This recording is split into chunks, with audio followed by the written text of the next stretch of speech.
परमेश्वर ने अब्राहम से एक पुत्र का और पुत्र से बहुत सी संतान का वादा किया जो सारे संसार के लिए आशीष होंगे।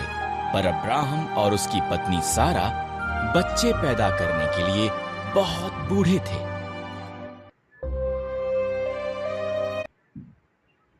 20 साल बीत गए, अभी भी अब्राहम ने परमेश्वर के वादे पर भरोसा किया। जब वो 100 साल का था और सारा 90 साल की थी, परमेश्वर ने उन्हें अपना वादा याद कराया। सारा एक बालक को जन्म देगी।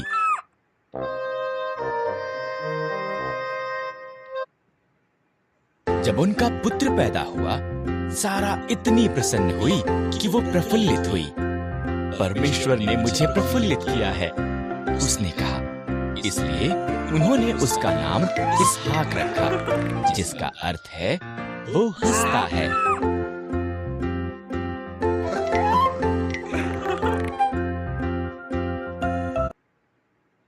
जब इसहाक एक छोटा लड़का था, परमेश्वर ने अब्राहम को उसके पुत्र को मोरिय्याह पर्वत पर ले जाकर उसकी बलि देने को कहा। परमेश्वर इस तरह अब्राहम की परीक्षा ले रहा था।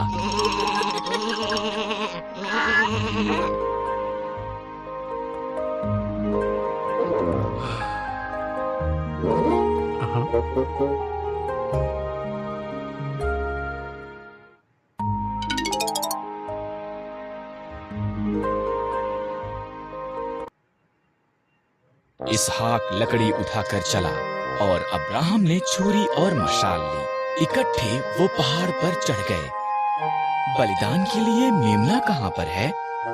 इसहाक ने पूछा। परमेश्वर इसका प्रबंध करेगा, अब्राहम ने जवाब दिया।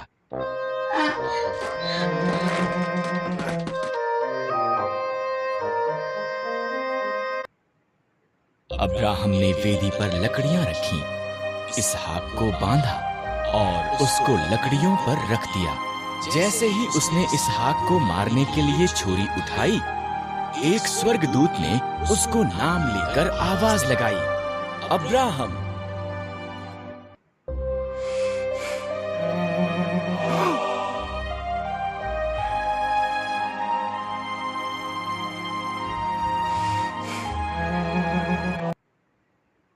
लड़के को मत मार, स्वर्गदूत ने कहा। परमेश्वर जानता है कि तू उसके वादे पर भरोसा करता है। उधर झाड़ियों में देख, एक मेढ़ा अपने सींगों से झाड़ियों में फंसा हुआ है। इसके बदले उसे बलिदान कर।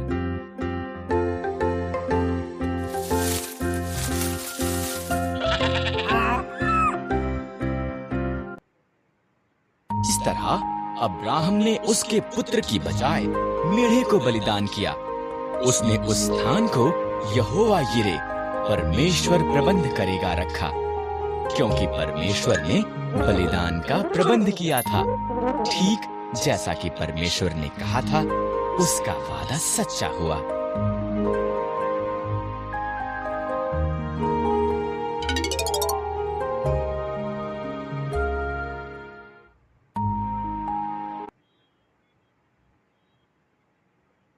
उत्पत्ति में फिरौन के पुत्र के मरने के बाद उसने इजरायलियों को जाने दिया। वो लाल समंदर के पास थे जब फिरौन ने अपना मन बदला और उनका पीछा किया।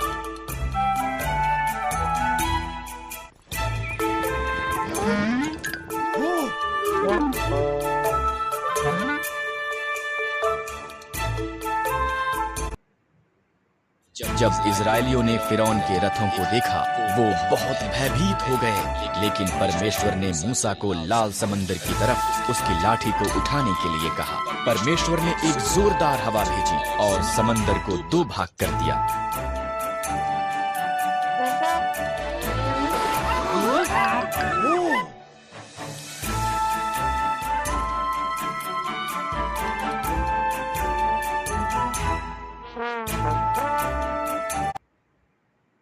एक सूखा मार्ग प्रकट हो गया और इजरायली लाल समंदर के बीच में से निकल गए।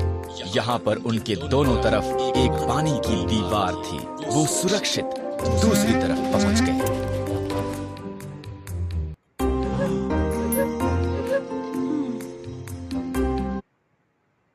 फिरौन और उसकी सेना समंदर में उनके पीछे गई। परमेश्वर ने मूसा को उसका हाथ बढ़ाने के लिए कहा। तब समंदर फिर से वापस एक हो गया और फिरौन और उसकी सेना डूब गई।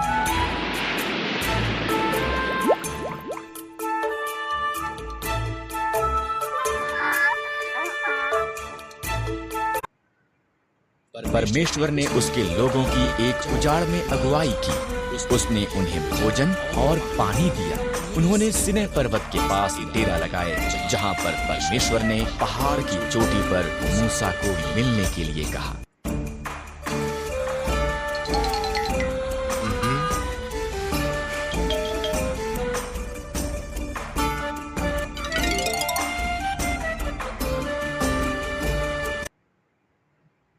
आग और धुएं से घिरा हुआ मूसा ऊपर चढ़ गया और परमेश्वर उससे मिलने के लिए नीचे आया।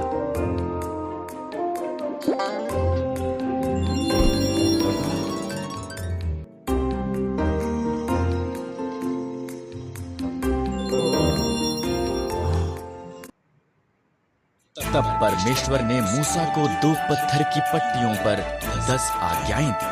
अन्य देवताओं की आराधना मत करना, मूर्तियां मत बनाना, आदर के साथ मेरा नाम लेना, विश्राम दिन को एक विशेष दिन करके मनाना।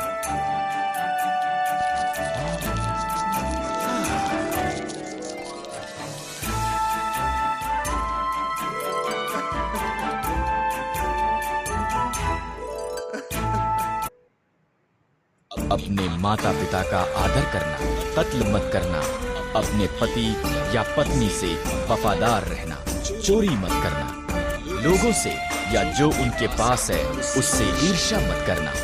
अब लोग जानते थे कि कैसे परमेश्वर की आज्ञा का पालन करना है।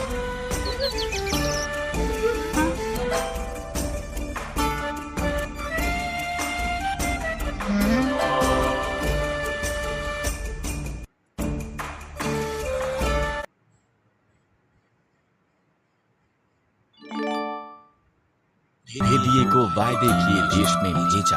उनमें से 10 ने कहा, हम वहाँ के लोगों को कभी भी हरा नहीं सकते। पर यहोशू और कालेब ने कहा, परमेश्वर की सहायता के साथ हम इसे कर सकते हैं।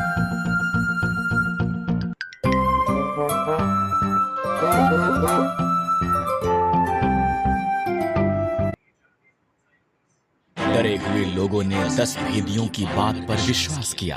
परमेश्वर ने कहा, यहोशू और कालेब के साथ केवल तुम्हारी संतान ही वादा किए देश में प्रवेश करेगी। इस तरह उजाड़ में 40 साल के बाद अब ये समय था।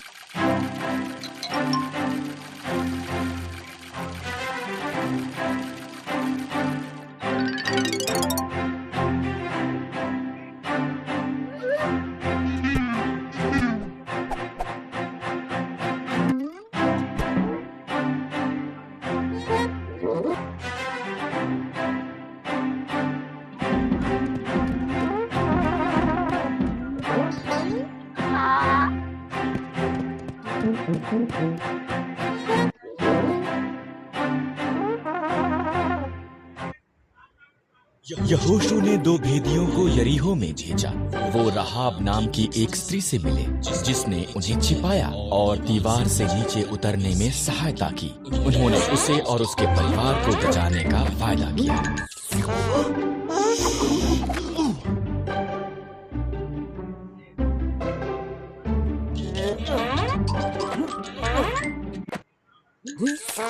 इस्राएलियों ने यरदन नदी पार की। पहले याजक वाचा का संदूक उठाए आगे गए। जब उनके पांव ने नदी को स्पर्श किया, तब उसने बहना बंद कर दिया।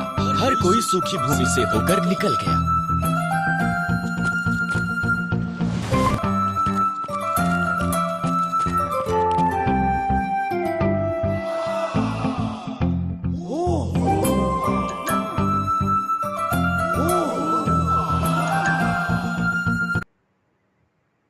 आगे यरीहो था। परमेश्वर ने यहोशू से कहा, 6 दिन तक यरीहो के चारों तरफ दिन में 1 बार घूमना। तब 7वें दिन 7 बार चक्कर लगाना, नरसिंहों को फूंकना, जय जयकार करना। दीवार नीचे गिर जाएगी।